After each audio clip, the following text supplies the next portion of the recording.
seguindo com a última parte aqui do debate da nossa família. O tema de hoje é problemas. Calma, relaxa, não é bênção. A gente está falando de casamento. Casamento é uma bênção de Deus, foi a primeira instituição que Deus estabeleceu na terra. Tem um grupinho por aí lutando, batalhando para mudar esse viés que foi criado por Deus lá no começo da história e tal. Mas, enfim, o casamento genuíno criado por Deus ainda está prevalecendo sobre a terra e em nome de Jesus vai prevalecer. O tema de hoje é mais casamento, menos divórcio. Você pode entrar em contato com a gente e deixar sua pergunta, sua dúvida. Quero agradecer a participação do Carlos Valente de Botafogo, entrou em contato com a gente, deixou até uma referência de Eclesiastes, capítulo 2, para falar sobre isso. E ele deixa aqui, frisa bem, que o principal do casamento é o amor, a direção de Deus e tal, e não o apego material. Mas eu quero deixar bem claro também para o Carlos Valente o seguinte: Carlos, a questão é a seguinte, claro, o primeiro viés é Deus, a direção de Deus, a bênção dele. Mas num casamento existe vários motivos, várias coisas que vêm agregar um casamento. Um deles é o dinheiro, sim, mas não é só. Ele é apenas um ponto, não é o ponto principal. Até porque, sinceramente, eu quero ver um casamento subsistir hoje sem dinheiro. Tem como? Será que os senhores podem me responder? Há de fato uma diferença entre aquele ideal do que a pessoa tem para se casar. Então, por que os casamentos acontecem? Por que o número de casamentos aumentou? Mas também a história não parou por aí. Assim, as pessoas se casam agora. A manutenção do casamento precisa passar por análises bastante sérias. Então, se a pessoa se casou e se casou por um motivo certo, se casou porque ama, ela de fato fez aquilo que a Bíblia diz que tem que ser. Mas ela vai permanecer casada por quantos anos baseado nesse ideal? Por exemplo, eu amo meu marido, eu amo minha esposa, mas meu marido não gosta de trabalhar. Ele não gosta. Ele diz para mim que não é chegado ao trabalho, o trabalho não é para ele. Então vamos sentar aqui, vamos ver por quantos anos esse casamento fica de pé. Porque existem razões além daquelas que levam a pessoa ao altar. Ou seja, a pessoa foi ao altar, ou foi no cartório, casou, acabou a história? Não. O casamento é uma porta de entrada, ela não é o fim de um caminho. Ela é o começo de uma nova história. E agora, como é que esse casamento vai se manter? Então, que bom que a Bíblia não para em Eclesiastes, a Bíblia continua sendo escrita, há outros textos que mostram até razões pelas quais o casamento acabam. Né? De fato, a Bíblia está completamente certa quando diz o amor ao dinheiro é a raiz de todos os males. Muitos casamentos acabam até por causa desse amor. O amor ao dinheiro. Pessoas que amam mais o dinheiro do que os seus próprios relacionamentos. Há pessoas que não renunciariam nada para ganhar menos por causa da sua família, dos seus filhos. Né? E sem falar que o apóstolo Paulo diz em 1 Timóteo, capítulo 6, do versículo 7 ao 10, ele está tratando só de dinheiro ali. E ele fala ali que o principal não é o dinheiro. E ainda diz no último versículo 10, que só a gente tem o que comer, o que se vestir, aonde se abrigar, a gente já tem que se considerar feliz. Ele já deixa claro ali. Mas o dinheiro, ele é essencial, ele não é o principal. Então, seja em qualquer esfera, seja um casamento, independente se você é casado ou não, ele tem que ser para vir para agregar valores, enfim, e não para ser o primordial. Mas ele é importante no casamento. Eu posso falar? Provérbios? Pode. Deixa eu só citar um texto que diz assim, Provérbios diz assim: primeiro cuida da tua lavoura lá fora, depois você constitua a família. É isso que diz a palavra do Senhor. Olha, gente, se nós entrarmos nessa via, a gente tem muito subsídio bíblico para mostrar que existe um estofo material que sustenta, dá segurança e base para a construção de um casamento. Lógico que é Deus em primeiro lugar, mas aqui as coisas precisam ser feitas. Agora, o que eu gostaria de esclarecer para o público é o seguinte: esse conceito de amor está sendo muito romantizado. E o conceito de amor que Deus fala não é este romantizado, que as pessoas idealizam, sonham, almejam. Castelo, né? Exatamente, não é Como é que se isso. chama aquela parte do vestido da noiva que vai a... O véu. Não, o véu não. Aquele, A grinalda. enfim, é grandão, gigantesco. É um véu, É um véu, né? Uhum. Pois é, aí pensa, ela idealiza, ela tá no altar, o véu bater na porta. Era isso mesmo que eu queria. E foi isso que eu fiz. Uma fantasia. Ok, mas agora você pensa no seguinte, se um sujeito diz para mim que ele não gosta de trabalhar, que foi o exemplo que o pastor Sérgio deu, a minha admiração por ele de 100 vai cair para menos 100. Por quê? Porque Deus criou o homem, o macho, para conquistar, para dominar, para se impor.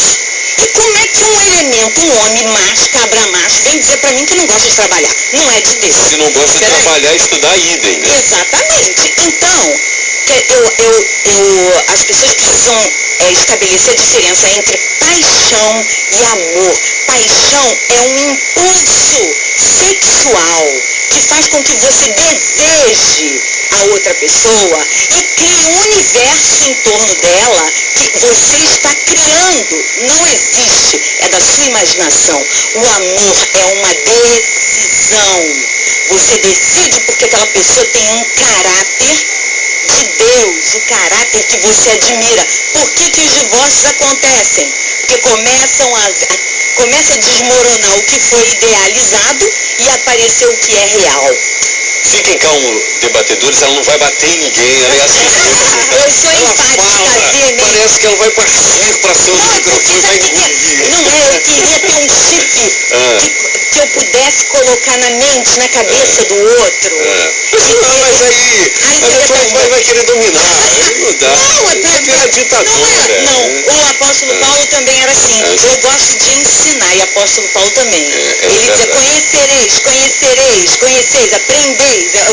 São as palavras Aprender de mim, porque aprender de Cristo e tal. Exatamente. A última pergunta aqui, eu poderia fazer essa pergunta para as mulheres, mas eu vou contra a corrente e vou perguntar aqui para o pastor. Ver o que um homem tem para responder disso aqui. Por que é tão importante para as mulheres ter um casamento pomposo e tradicional? Isso aqui é uma pergunta para uma mulher, mas eu vou perguntar para um homem. Pastor, e aí? Por que é tão importante para a mulher esse negócio de castelo, o véu, né? Do altar até a porta, a limusine com, sei lá, 30, 50 metros. E aí? Talvez porque isso não seja importante para o homem, alguém tem que se importar com isso, né? E que bom que tem alguém que tem esse olhar. Eu realmente não sei, não quero aqui ser feminista, nem puxar a sardinha pro lado das mulheres, mas nem quero ser poeta, mas assim, se não fosse esse puxar sempre das mulheres para esse lado da beleza, do romantismo, dos ideais, do castelo, né? Quem é que pensaria nisso? E onde é que estaria a beleza em grande parte da vida se não fossem as mulheres pensando nisso, né? Todo mundo já se casou, sabe, a gente para fazer a lista, como é que fazer as coisas, e as mulheres estão sempre puxando para mais. Não, isso aqui tá legal, não, mas pode ficar mais, pode ficar mais bonito. Bom, que bom que há alguém para pensar nisso, né? Porque nós, homens, temos que pensar na infraestrutura, de como é que vai ser depois, como é que vai ser nas coisas. Você foi lá, fechou o salão, aí tu tá no trabalho, tá feliz, tá, poxa, ainda bem que eu consegui aquele salão. Daqui a pouco o telefone toca. Amor, eu encontrei outro salão, mas a gente já decidiu, mas tu não sabe, o outro é isso e aquilo. Impressionante. As mulheres têm alguma objeção? Não, nós temos com a seguinte determinação: você é uma princesa. Toda mulher nasce princesa. O culpado é o pai. O pai é o primeiro a dizer isso, minha princesinha. É verdade. O culpado é o pai, o culpado é o pastor. Você vai para a igreja e a princesinha já está chegando. Na barriga da mãe você já ouve isso. Então, quando você nasce, você continua princesa. E aí, esse é o momento que você tem de dar publicidade. De ser a princesa. De ser a princesa, de materializar isso. Eu acho que, no fundo, os homens também gostam disso. Eles não gostam do investimento financeiro, que eu concordo, que não precisa, tem coisas que são desperdício. Eu acho que um casamento pode ser lindo, maravilhoso, fantástico, se houver criatividade. A pessoa precisa ser inteligente. Transformar o barraco em um castelo. Exatamente. Pronto. Não precisa ser a flor mais cara da moda, não.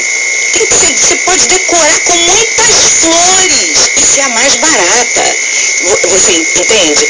E o casamento precisa ter muita criatividade. Estou falando do casamento, a festa do casamento e a relação em si. E precisa de muita unção. A beleza está nisso. Unção é a presença de Deus. A presença é isso que vai fazer ficar bonito, é que vai fazer as pessoas se emocionarem, que vai fazer as pessoas curtirem e lembrarem.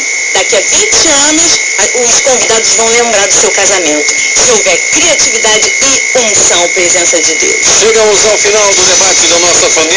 Eu falei que eu queria. Já foi acabou o tempo, Maria Valécia. Ai, meu Deus, Maria Valécia. A gente falou de filhos aqui, que é um problema, viu? Não, mas eu não entro. O filho é depois. Primeiro tá casando, depois o filho. Mas depois de 15 anos com os divórcios. Eu quero agradecer a presença do pastor Sérgio Valessa, da Igreja Bíblica de Jacarepaguá. Obrigado pela presença. Está convidado para os próximos. Muito obrigado, Flávio. Muito obrigado a todos aqueles que amam a palavra de Deus, amam a família. Estamos juntos em favor dela, porque ela é realmente uma ideia maravilhosa do Senhor. Quero agradecer também aqui a Dalgisa Fábia, que é advogado. Muito obrigado pela presença. Eu queria deixar consignado que a melhor parte do casamento é a dificuldade. Porque quando você atravessa um casamento com todas as dificuldades inerentes da vida, ele se torna um casamento de verdade. Então, dificuldade no casamento todo mundo tem e, por favor, que tenham. Mas que não se espantem na primeira dificuldade, seja ela de que ordem for. Então, é necessário que você tenha e você passe por ela. Porque se na primeira dificuldade você resolve fazer o divórcio, não valeu a pena, você não entender o que é a palavra. Quero agradecer também, não precisa, Maria Valécia, psicóloga. Precisa. Obrigado pela presença, tá? Eu que agradeço, para mim é um prazer estar aqui. Eu gosto muito desses debates, eu acho que são muito esclarecedores e os temas são assim, universais. Eu quero agradecer os ouvintes e pedir a esses ouvintes que participem mesmo. Eu quando peço isso não é por conta de Ibope, não, é porque eu quero ver a população aprendendo, sendo transformada, tirando proveito do que está sendo oferecido aqui, entende, Flávio? E quero dizer que quem tem um casamento, seja ele bom ou ruim, que possa trabalhar para transformar esse casamento numa bênção, porque isso é possível. Transformar esse casamento em algo tremendo, maravilhoso, sinestésico, que é 1 mais 1, o homem e a mulher são 2, mais o poder do casal são 4. E se houver esse poder sinestésico, essa aliança, nada pode destruir, nada pode derrubar esse casamento. Eu quero saber se o próximo debate vai ter algum tema ligado à espiritualidade pentecostal, de forma pentecostal. Não tem, não. Porque a Maria Valécia vai sair daqui falando línguas estranhas, é brincadeira. Então até o próximo debate na terça-feira, ao vivo, aqui na Rádio Relógio.